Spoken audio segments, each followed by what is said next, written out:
जय श्री कृष्णा। राधे राधे सभी को। हरे कृष्णा कृष्णा कृष्णा हरे हरे, हरे राम राम राम हरे हरे। तो कैसे हैं आप सभी लोग? मैं आशा करता हूँ कि आप सभी लोग अच्छे होंगे। चलिए आज है हमारा डे 17 यानी डे 17। तो चलिए हम अपना श्रीमद् भगवद गीता का सारांश प्रारंभ करते हैं।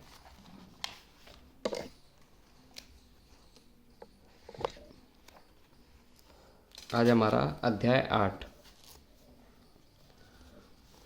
इसका नाम है भगवत प्राप्ति।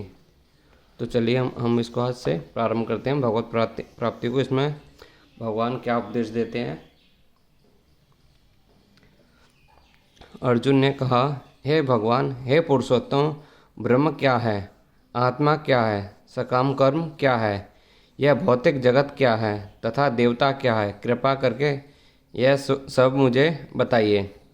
इस अध्याय में भगवान कृष्ण अर्जुन के द्वारा पूछे गए ब्रह्म क्या है आदि प्रश्नों का उत्तर देते हैं। भगवान कर्म, भक्ति तथा योग और शुद्ध भक्त की व्याख्या करते हैं। श्रीमद् भागवत में कहा गया है कि परम सत्य ब्रह्म, परमात्मा तथा भगवान के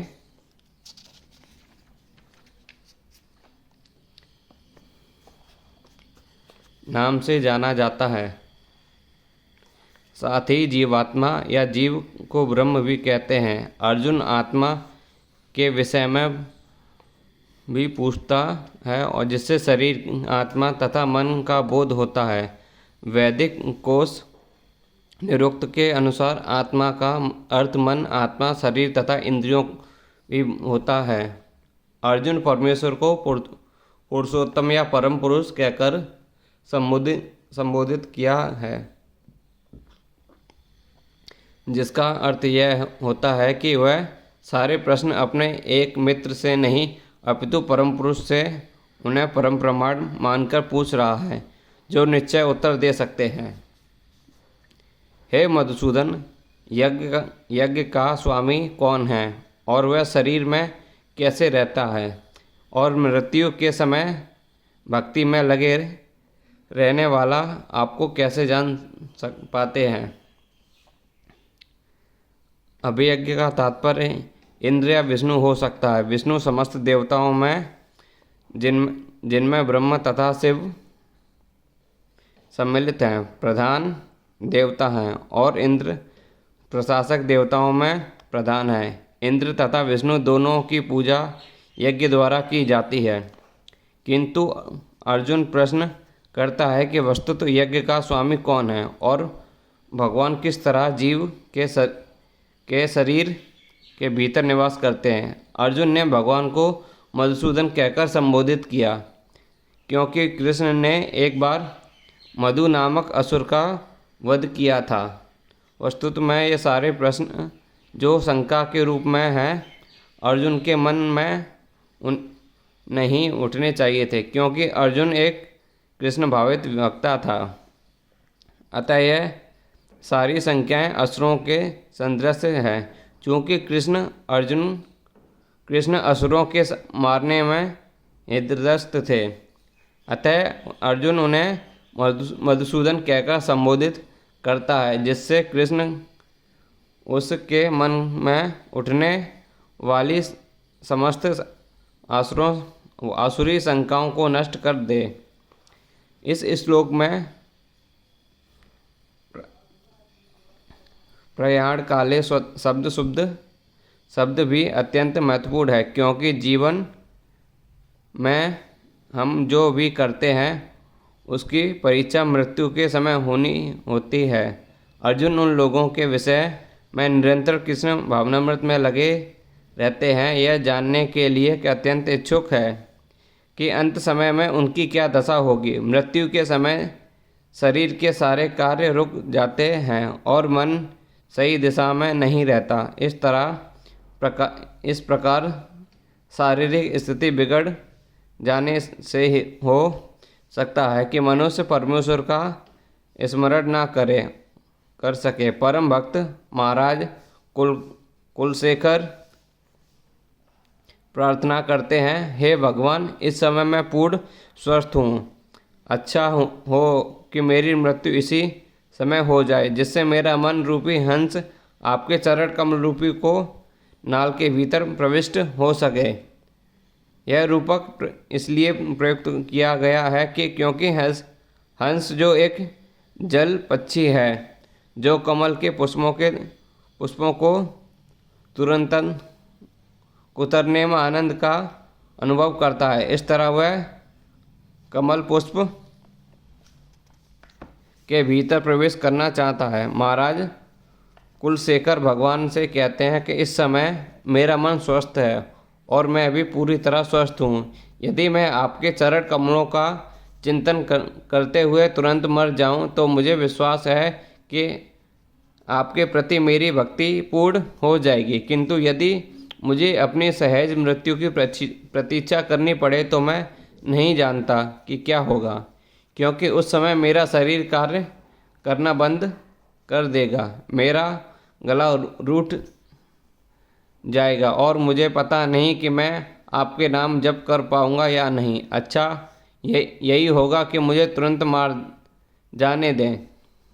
अर्जुन प्रश्न करता है कि ऐसे समय मनुष्य किस तरह कृष्ण के चरण कमलों में अपने मन को स्थिर कर सकता है।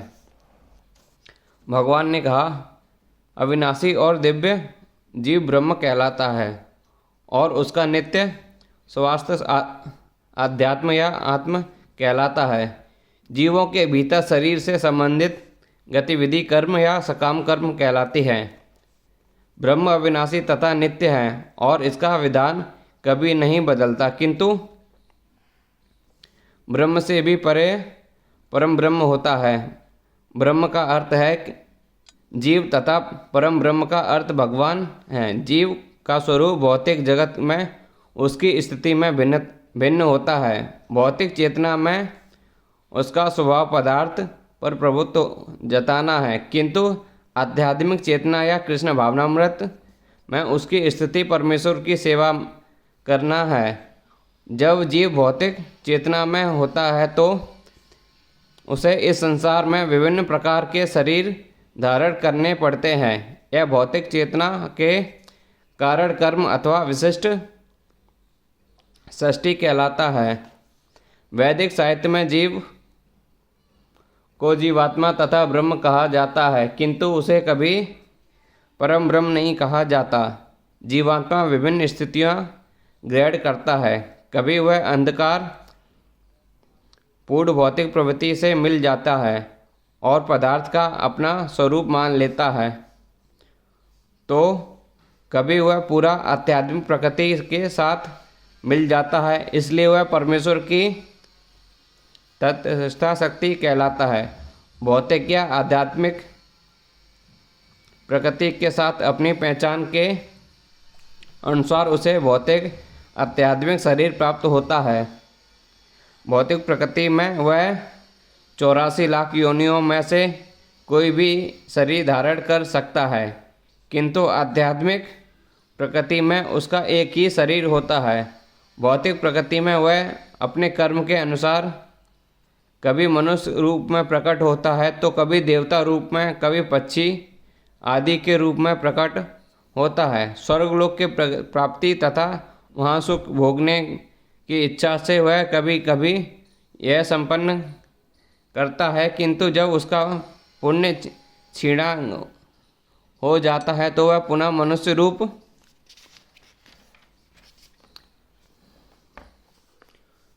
रूप में पृथ्वी वापस आ जाता है। यह प्रक्रिया कर्म कहलाती है। छंदोग्य उपनिषद में वैदिक यज्ञ अनुष्ठानों का वर्णन मिलता है। यह यज्ञ की वेदी में 5 अग्नियों को 5 प्रकार से आहुति दी जाती है। ये 5 अग्नियाँ स्वर्गलोक, बादल, पृथ्वी, मनुष्य तथा स्त्री रूप मानी जाती हैं और श्रद्धा ऐसा सोम, वर्षा, अन्न तथा वीर्य में ये 5 प्रकार की आहुतियाँ हैं। यह प्रक्रिया जीव में अभीष्ट स्वर्गलोक की प्राप्ति के लिए विशेषज्ञ करता है और उन्हें प्राप्त करता है। जब यज्ञ पुण्य क्षीण हो जाता है तो पृथ्वी पर वर्षा के रूप में उतरता है और अन्न का रूप ग्रहण करता है। इस अन्न को मनुष्य खाता है, जिससे वह वीर से परिणत होता है। जो स्त्री गर्भ में जाकर फिर से मनुष्य का रूप धारण करता है, वह मनुष्य पुनः यज्ञ करता है और पुनः वही चक्र चलता है। इस प्रकार जीव शाश्वत रीति से आता है और जाता रहता है, किंतु कृष्ण भावनायुक्त पुरुष ऐसे यज्ञों से दूर रहता है। वह सीधे कृष्ण भावनामृत ग्रहण करता है और इस प्रकार ईश्वर के पास वापस जाने की तैयारी करता है। भगवत गीता में निर्विशवादी भाष्यकार बिना कारण के कल्पना करते हैं कि इस जगत में ब्रह्म जीव का रूप धारण करता है और इसे समर्थन में गीता के 15वें अध्याय के 7वें श्लोक को उद्धृत करते हैं, किंतु इस श्लोक में भगवान जीव को मेरा शाश्वत अंश भी कहते हैं। भगवान का यह अंश जीव भले ही भौतिक जगत में आ गिरता है, किंतु परमेश्वर कभी नीचे नहीं गिरता। अतः यह विचार कि ब्रह्म जीव का रूप धारण करता है ग्राह्य नहीं। यह स्मरण रखना होगा कि वैदिक साहित्य में ब्रह्म जीवात्मा को परम परमेश्वर में पृथक माना जाता है। हे देहधारी में श्रेष्ठ निरंतर परिवर्तनशील या भौतिक प्रगति अभिव्यक्त भौतिक आध्यात्मिक कहलाती है। भगवान का विराट रूप, जिसमें सूर्य तथा चंद्र जैसे समस्त देवता सम्मिलित हैं, अधिदेव कहलाता है तथा प्रत्येक देहधारी के दृश्य में परमात्मा स्वरूप में स्थिर परमेश्वर अभिज्ञ यज्ञ का स्वामी कहलाता है। यह भौतिक प्रकृति निरंतर परिवर्तन होती रहती है। सामान्यतः भौतिक शरीरों में वह 6 अवस्थाओं से निकलता होता है। वे उत्पन्न होते हैं, बढ़ते हैं, कुछ काल तक रहते हैं, कुछ गौण पदार्थ उत्पन्न करते हैं, क्षीण होते हैं और अंत काल में विलुप्त हो जाते हैं। यह भौतिक प्रकृति अभिभूत कहलाती है। यह किसी निश्चित समय में उत्पन्न की जाती है और किसी निश्चित समय में विनष्ट कर दी जाती है। परमेश्वर के विराट स्वरूप की धारण, जिससे सारे देवता तथा उनके लोग सम्मिलित हैं, अधिद्वैती कहलाते हैं। प्रत्येक शरीर में आत्मा सहित परमात्मा का वास होता है, जो भगवान कृष्ण का अंश स्वरूप है। यह परमात्मा अभियज्ञ कहलाता है और हृदय में स्थिर होता है। इस श्लोक के प्रसंग में एवं शब्द अत्यंत महत्वपूर्ण है, क्योंकि उसके द्वारा भगवान बल देकर कहते हैं कि परमात्मा उनमें भिन्न नहीं। यह परमात्मा प्रत्येक आत्मा के पास आसीन है और आत्मा के कार्यकलापों का साक्षी है तथा आत्मा की विभिन्न चेतनाओं का उद्गम है। यह परमात्मा प्रत्येक आत्मा का मुक्त भाव से कार्य करने में छूट देता है और उसके कार्यों को निरंतर निगरानी रखता है। परमेश्वर के इन विविध स्वरूपों के सारे कार्य उसे कृष्ण भावनावाहित वक्त स्वतः स्पष्ट हो जाता है।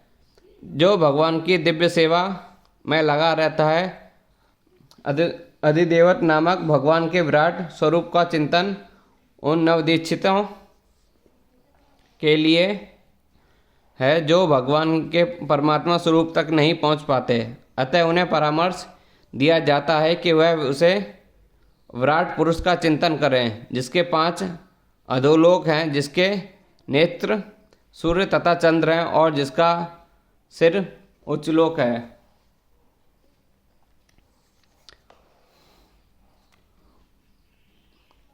और जीवन के अंत में जो केवल मेरा स्मरण करते हुए शरीर को त्याग करता है, वह तुरंत मेरे स्वभाव को प्राप्त करता है। इससे रंच मात्र भी संदेह नहीं।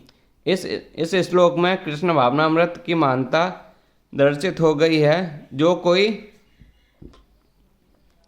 कृष्ण भावनामृत में अपना शरीर छोड़ता है वह तुरंत परमेश्वर के दिव्य स्वभाव मदभाव को प्राप्त होता है। परमेश्वर शुद्धि ही है। अतः जो व्यक्ति कृष्ण भावना भावित होता है वह भी शुद्ध होता है। स्मरण शब्द शुद्ध महत्वपूर्ण है। श्री कृष्ण का स्मरण उस अशुद्ध जीव से नहीं हो सकता जिसने भक्ति में रहकर कृष्ण भावनामृत का अभ्यास नहीं किया। अतः मनुष्य को चाहिए कि जीवन के प्रारंभ से ही कृष्ण भावनामृत का अभ्यास करे। यदि मनुष्य के अंत में सफलता वांछनीय है तो कृष्ण के स्मरण करना अनिवार्य है। अतः मनुष्य को निरंतर हरे कृष्णा कृष्णा कृष्णा का हरे हरे हरे राम राम राम हरे हरे इस महान मंत्र का जप करना चाहिए। भगवान चैतन्य ने उपदेश दिया है कि मनुष्य को वृक्ष के समान महिष्णु होना चाहिए। हरे कृष्णा कृष्णा कृष्णा हरे हरे हरे राम राम राम हरे हरे का जप करने वाला व्यक्ति को अनेक व्यवधानों का सामना करना पड़ सकता है, तो इस महान मंत्र का जप करते रहना चाहिए, जिससे जीवन में अंत समय कृष्ण भावनामृत का पूरा लाभ उठा सके।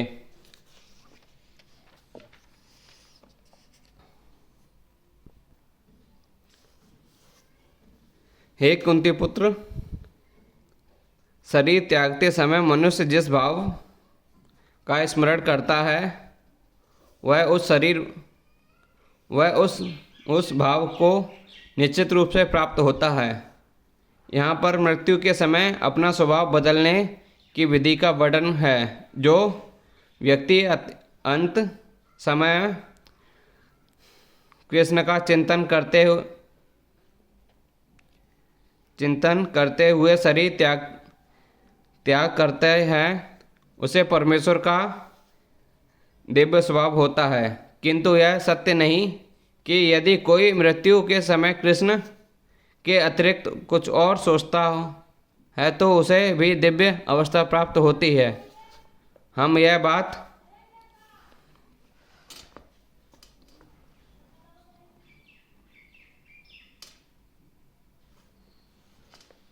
पर विशेष ध्यान देना चाहते हैं तो फिर कोई मन की सही अवस्था में जिस प्रकार मरे महापुरुष होते हैं वे भी महाराज भरत ने मृत्यु के समय एक ही हिरण का चिंतन किया।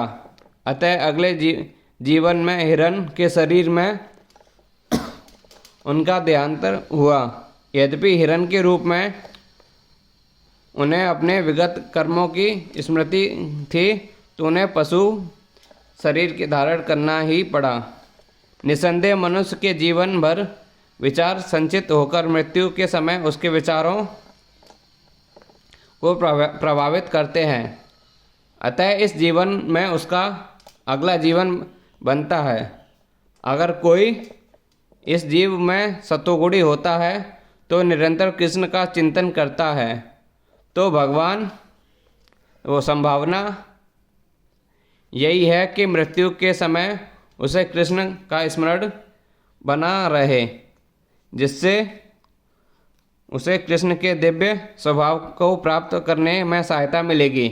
यदि कोई दिव्य रूप से कृष्ण की सेवा लीन रहता है तो उसका अगला शरीर दिव्य आध्यात्मिक ही होगा, भौतिक नहीं। अतः जीवन के अंत में समय अपने स्वभाव को सफलतापूर्वक बदलने के लिए हरे कृष्णा कृष्णा कृष्णा हरे हरे हरे राम राम राम हरे हरे का जप करना सर्वश्रेष्ठ विधि है। अतएव हे अर्जुन, तुम सदैव कृष्ण रूप में मेरा चिंतन करना चाहिए और साथ ही युद्ध करने के कर्तव्य को पूरा करना चाहिए। अपने कर्मों को मुझ समर्पित करके तथा अपने मन में शुद्ध बुद्धि को मुझसे स्थिर करके तुम निश्चित रूप से मुझे प्राप्त कर सकोगे।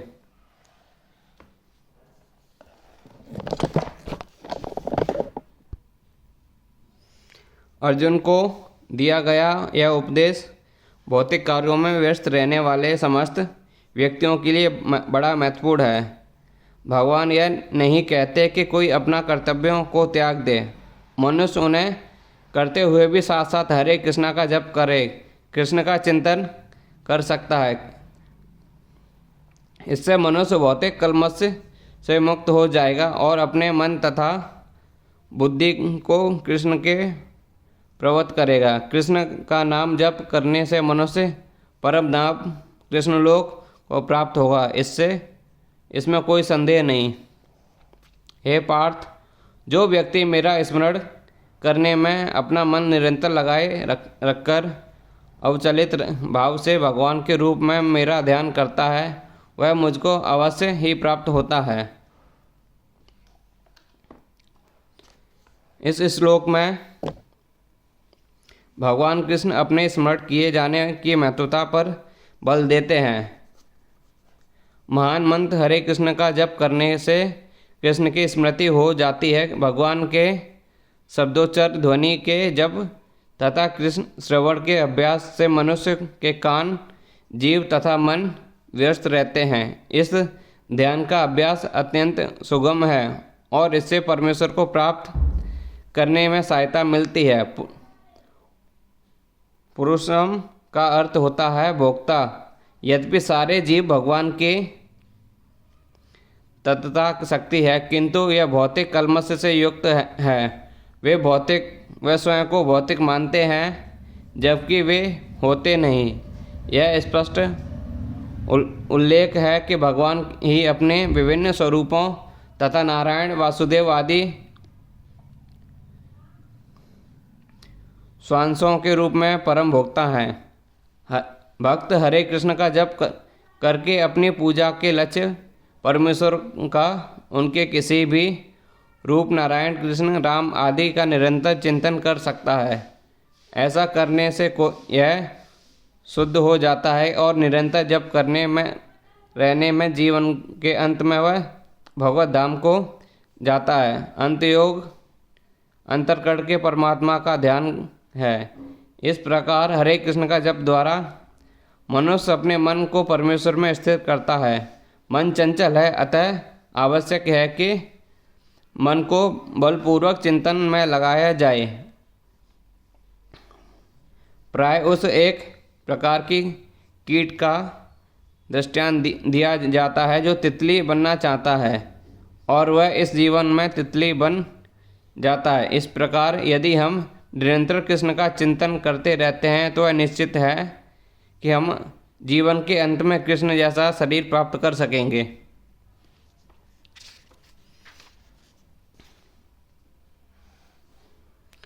मनुष्य को चाहिए कि परम पुरुष का ध्यान सर्वज्ञ, पुरातन, नियंता, लघुतम से भी लघुतम प्रत्येक का पालन करता, समस्त भौतिक बुद्धि से परे, अत्यंत तथा नित्य पुरुष के रूप में करे। वे सूर्य के भांति तेजवान है और इस भौतिक प्रकृति से परे दिव्य रूप हैं।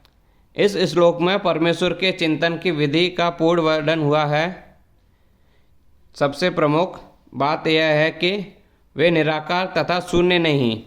कोई निराकार या शून्य का चिंतन कैसे कर सकता है, यह अत्यंत कठिन है, किंतु कृष्ण के चिंतन की विधि अत्यंत सुगम है और तथ्य रूप में यहाँ वर्णित है। पहली बात तो यह है कि भगवान पुरुष हैं। हम राम तथा कृष्ण को पुरुष रूप में सोचते हैं। चाहे कोई राम का चिंतन करे या कृष्ण का, वे जिस तरह के उसका वर्णन भगवत गीता में के इस श्लोक में किया गया है। भगवान कभी हैं, अर्थात वे भूत, वर्तमान तथा भविष्य के ज्ञाता हैं, अतः वे सब कुछ जानने वाले हैं। वे प्राचीनतम पुरुष हैं क्योंकि वे समस्त वस्तुओं के उद्गम हैं। प्रत्येक वस्तु उन्हीं से संपन्न है। वे ब्रह्मांड के परम नियंता हैं और वे मनुष्यों के पालक तथा शिक्षक हैं। वे अणु से भी सूक्ष्म हैं। जीवात्मा बाल के अग्रभाग के 10,000वें अंश के बराबर हैं, किंतु भगवान अचिंत्य रूप में इतने लघु हैं कि वे अणु के भी हृदय में प्रविष्ट रहते हैं, इसलिए वे लघु से भी लघुतर कहलाते हैं। परमेश्वर के रूप में वे परमाणु तथा लघुतम के हृदय में प्रवेश कर सकते हैं और परमात्मा रूप में उसका नियंत्रण करते हैं। इसका इतना लघु होते हुए भी वे सर्वव्यापी हैं और सबों का पालन करने वाले हैं, जिनके द्वारा उन लोगों का धारण होता है। प्राय हम आश्चर्य करते हैं कि ये विशाल लोग जिस प्रकार वायु में तैर रहा है, यहाँ बताया गया है कि परमेश्वर अपनी अचिंत्य शक्ति द्वारा इन समस्त विशाल लोकों तथा आकांक्षाओं आकाशगंगाओं को धारण किए हुए हैं। इस प्रसंग में अचिंत्य शब्द अत्यंत सार्थक है। ईश्वर की शक्ति हमारी कल्पना या विचार शक्ति के परे है, इसलिए अचिंत्य कहलाती है। इस बात का खंडन कौन कर सकता है कि वे भौतिक जगत के व्याप्त हैं, फिर भी इससे परे है। हम इसी भौतिक जगत को ठीक नहीं समझ पाते। आध्यात्मिक जगत की तुलना में नग्न है, तो फिर हम कैसे जान सकते हैं कि इसके परे क्या है। अचिंत्य का अर्थ है इस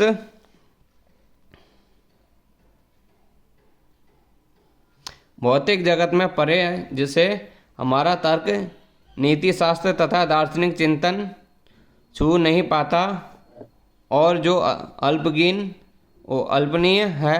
अतः बुद्धिमान मनुष्य को चाहिए कि व्यर्थ के तर्कों तथा चिंतन से दूर रहकर वेदों, भगवत गीता तथा भागवत जैसे शास्त्रों में जो कुछ कहा गया है उसे स्वीकार कर ले और उनके द्वारा सुनिश्चित किए गए नियमों का पालन करे, जिससे ज्ञान प्राप्त हो सके।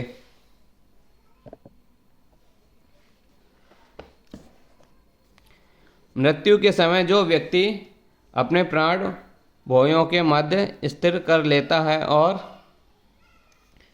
योग शक्ति के द्वारा अवचलित मन में भक्तिपूर्ण के साथ परमेश्वर के स्मरण में अपने को लगाता है, वह निश्चित रूप से भगवान को प्राप्त होता है। इस श्लोक में स्पष्ट किया गया है कि मृत्यु के समय मन को भगवान की भक्ति में स्थिर करना चाहिए।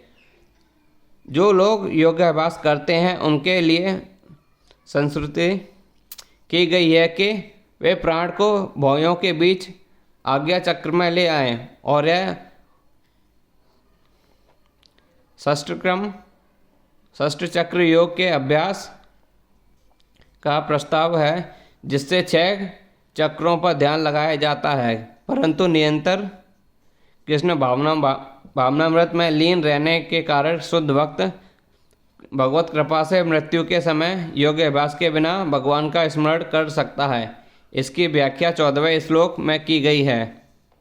इस श्लोक में योगल लेन शब्द का विशिष्ट प्रयोग महत्वपूर्ण है, क्योंकि योग के अभ्यास में चाहे वह षष्ठ चक्र हो या भक्ति योग, मनुष्य कभी भी मृत्यु के समय इस दिव्य अवस्था भाव को प्राप्त नहीं होता। कोई मृत्यु के समय परमेश्वर का सहसा स्मरण नहीं कर पाता। उसे किसी न किसी योग का, विशेषता भक्ति योग का अभ्यास होना चाहिए, क्योंकि मृत्यु के समय मनुष्य का मन अत्यधिक विचलित रहता है। अतः अपने जीवन में मनुष्य को योग के माध्यम से आध्यात्मिक का अभ्यास करना चाहिए।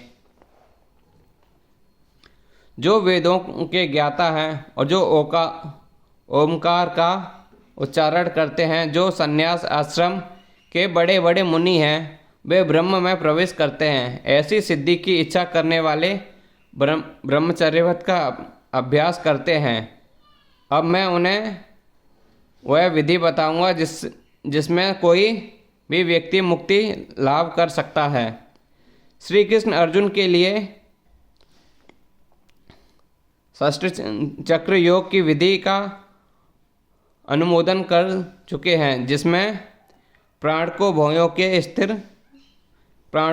के मध्य स्थिर करना होता है। यह मानकर कि हो सकता है अर्जुन को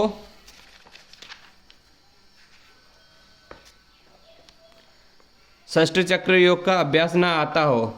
कृष्ण अगले श्लोकों में इसकी विधि बताते हैं। भगवान कहते हैं कि यद्यपि अद्वितीय है किंतु उसके अनेक स्वरूप होते हैं। विशेषतः निर्विशेषवादियों के लिए अक्षर्या ओमकार ब्रह्म है। कृष्ण यहाँ पर निर्विशेष ब्रह्म के विषय में बता रहे हैं, जिसमें सन्यासी प्रवेश करते हैं। ज्ञान की वैदिक पद्धति में छात्रों को प्रारंभ से गुरु के पास रहकर ब्रह्मचर्य व्रत का पालन करते हुए ओमकार का उच्चारण तथा परम निर्वेश ब्रह्म की शिक्षा दी जाती है। इस प्रकार वे ब्रह्म के दो स्वरूपों से परिचित होते हैं। यह प्रथा छात्रों के आध्यात्मिक जीवन के विषय के लिए आवश्यक है, किंतु इस समय ऐसा ब्रह्मचर्य जीवन, अविवाहित जीवन बिता पाना बिल्कुल संभव नहीं। विश्व का सामाजिक ढांचा इतना बदल चुका है कि छात्र जीवन के प्रारंभ से ब्रह्मचर्य जीवन बिताना संभव नहीं। यद्यपि विश्व में ज्ञान का विभिन्न शाखाओं के लिए अनेक संस्थाएं हैं, किंतु ऐसी मान्यता प्राप्त एक भी संस्था नहीं जहां ब्रह्मचर्य के सिद्धांतों में शिक्षा प्रदान की जा सके। ब्रह्मचर्य के बिना आध्यात्मिक जीवन में उन्नति कर पाना अत्यंत कठिन है। अतः इस कलयुग के लिए शास्त्रों के आदेशानुसार भगवान चैतन्य ने घोषणा की है कि भगवान कृष्ण पवित्र राम हरे कृष्णा कृष्णा कृष्णा हरे हरे, हरे राम राम हरे हरे के जप के अतिरिक्त परमेश्वर के साक्षात्कार का कोई अन्य उपाय नहीं। समस्त इंद्रिय क्रियाओं से विरक्त को योग की स्थिति योग धारण कहा जाता है। इंद्रियों के समस्त द्वंद्वों को बंद करके तथा मन को हृदय और प्राणवायु को सिर पर केंद्रित करके मनुष्य अपने को योग में स्थापित करता है। इस श्लोक में बताया गया है कि योगाभ्यास के लिए सबसे पहले इंद्रिय भोग के सारे द्वार बंद करने होते हैं। यह प्रत्याहार अवस्था इंद्रिय विषयों में इंद्रियों को हटाना कहलाता है। इसमें ज्ञानेंद्रिय नेत्र कान नाक जीभ तथा स्पर्श को पूर्णतः वश में करके उन्हें इंद्रिय तृप्ति में लिप्त होने नहीं दिया जाता। इस प्रकार मन हृदय में स्थिर परमात्मा पर केंद्रित होता है और परमाणु को सिर के ऊपर चढ़ जाता है। इसका विस्तृत वर्णन 6ठे अध्याय में हो चुका है, किंतु जैसा कि पहले कहा जा चुका है कि यह विधि व्यवहारिक नहीं।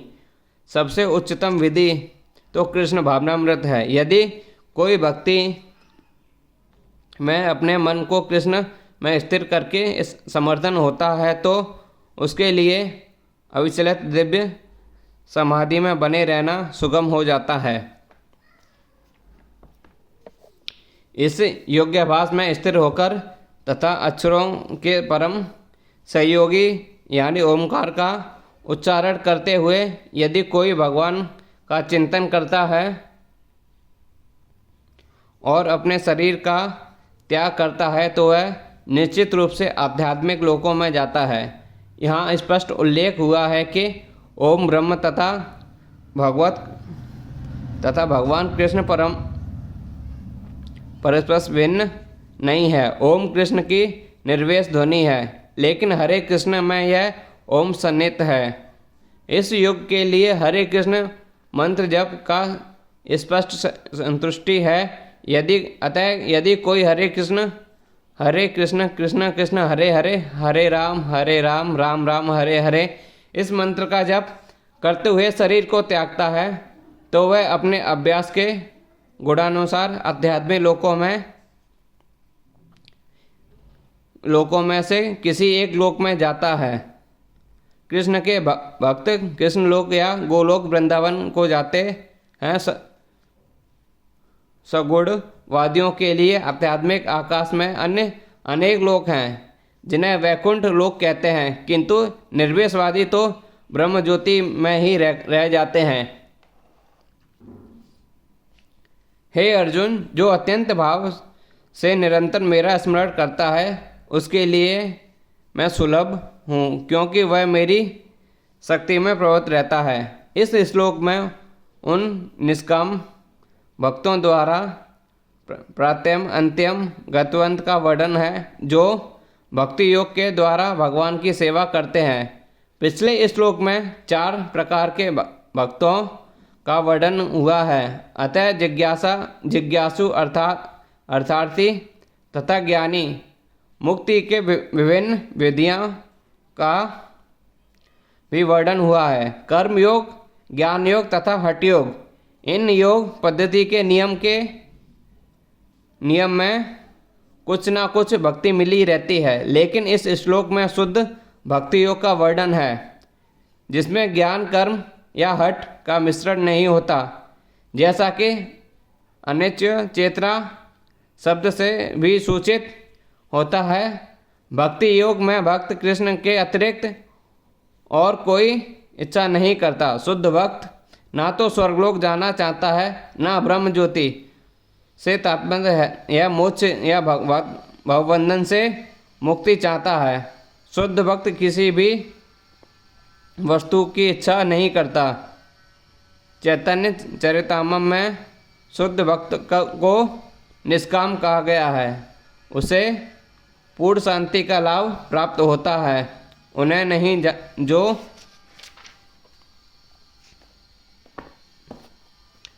स्वार्थ में लगे रहते हैं। और एक और यहाँ ज्ञान योगी, कर्म योगी या हठ योगी अपना अपना स्वार्थ रहता है, वहीं भक्तिपूर्ण भक्त में अपना भगवान को प्रसन्न करने के अतिरिक्त अन्य कोई इच्छा नहीं होती। अतः भगवान कहते हैं कि जो एक निष्ठ भाव से भक्ति में लगा है उसे वे सरलता से प्राप्त होते हैं। शुद्ध भक्त सदैव कृष्ण के विभिन्न स्वरूपों में किसी भी एक भक्ति में लगा रहता है। कृष्ण के अनेक स्वांश तथा अवतार हैं, यथा राम तथा नरसिंह, जिनमें से भक्त किसी एक रूप को चुनकर उसकी प्रेम भक्ति में मन को स्थिर कर सकता है। ऐसे भक्त को उन अनेक समस्याओं का सामना नहीं करना पड़ता जो अन्य योग अभ्यासकर्ताओं को झेलनी पड़ती है।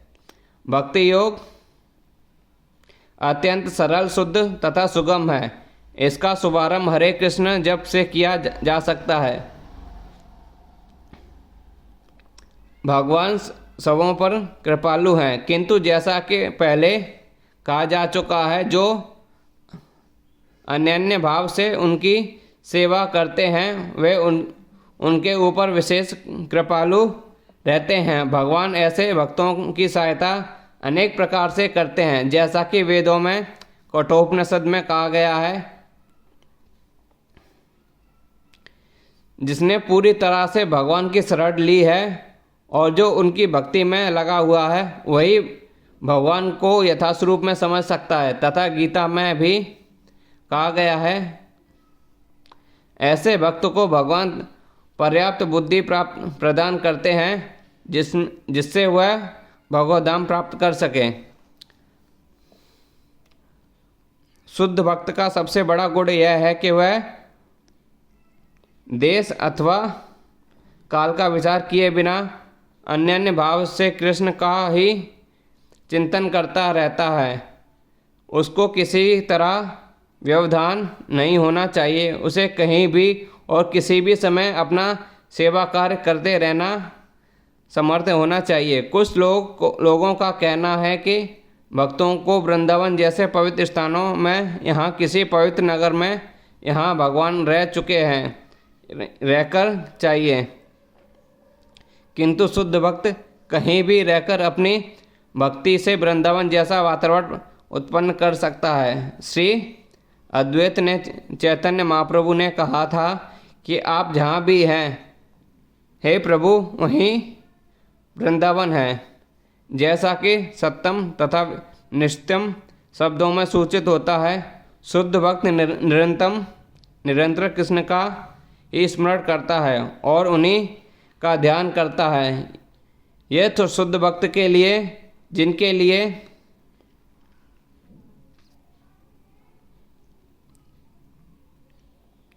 भगवान सहज सुलभ है। गीता समस्त योग पद्धति में से भक्ति योग की ही स्मृति करती है, जो सामान्यतः भक्ति योग 5 प्रकार से भक्ति में लगे रहते हैं। 1. शांत भक्त, जो उदासीन रहकर भी भक्ति युक्त होता है। 2. दास्य भक्त, जो दास के रूप में भक्ति में युक्त होता है। 3. संख्य भक्त, जो सखा के रूप में भक्ति के युक्त होता है। 4. वात्सल्य भक्त, जो माता पिता की भांति भक्ति में युक्त होता है। 5. माधुर्य भक्त, जो परमेश्वर के साथ दाम्पत्य प्रेमी के भांति में भक्ति युक्त होता है। शुद्ध भक्त इनमें से किसी भी परमेश्वर की प्रेम भक्ति में युक्त होता है और उन्हें कभी नहीं भूल पाता, जिससे भगवान उसे सरलता से प्राप्त हो जाते हैं। जिस प्रकार शुद्ध भक्त क्षण भर के लिए श्री भगवान को नहीं भूलता, उसी प्रकार भगवान भी अपने शुद्ध भक्तों को क्षण भर के लिए नहीं भूलते। हरे कृष्ण कृष्ण कृष्ण हरे हरे, हरे राम राम राम हरे हरे। इस महान मंत्र के कीर्तन की कृष्ण भावना भावित विधि का यही सबसे बड़ा आशीर्वाद है। जय श्री कृष्णा सभी को। तो आज हम यहाँ पे इसको विराम देते हैं। हरे कृष्णा कृष्णा कृष्णा हरे हरे, हरे राम राम राम हरे हरे। तो चलिए हम इससे आगे का कल से प्रारंभ करेंगे। आज हम इसको यहीं पे विराम देते हैं। बाकी आप सब भगवान का हरे कृष्ण हरे नाम का जप करते रहिए, वो आपके लिए बहुत लाभदायक होगा। चलिए प्रभु जी आज्ञा दीजिए।